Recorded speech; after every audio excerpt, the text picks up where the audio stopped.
So perfect tong ganitong case para dito sa ating Active 2 kasi ito yung Amazfit Active 2 ko na nabili ko. Premium version to guys. Kita nyo naman.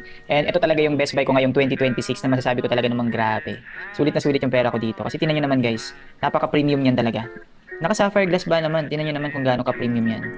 Diba? Sobrang premium yan guys. Wala akong complaint pagdating sa scratches dito guys. Kasi since day 1 wala tong tempered glass. Pero tinan nyo naman. Wala itong kagas-gas-gas-gas kahit mga micro scratches pa. Tinan nyo naman sa ilaw. Oh. Sobrang linis niyan. Sobrang kinis ng screen yan kahit nakailang tama na yan kung saan saan. Only complaint ko lang dito guys is syempre yung kanyang frame. Yung frame kasi nito guys is gawa sa bakal.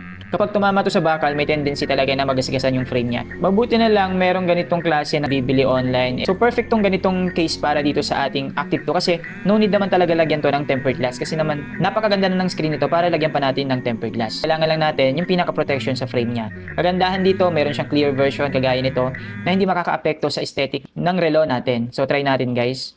Pag nilagay nyo, unahin nyo yung walang pindutan, tapos snap nyo lang ng ganon. Ganon lang siya kadali. So ganito yung itsura niya. Kapag meron na siyang case, ganyan na magiging itsura niyan. See?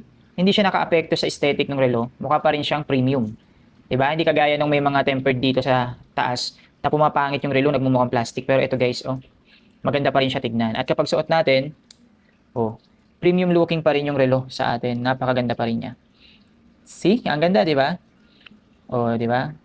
Kaya kung ako sa inyo guys, check out na kayo ng ganito. 60 pesos lang yata tong hollow case na to. At laking tulong nito. Pag nagkaroon kayo ng ganitong case, di na kayo maghahanap pa ng ibang case para sa Active Watch niyo. Astig.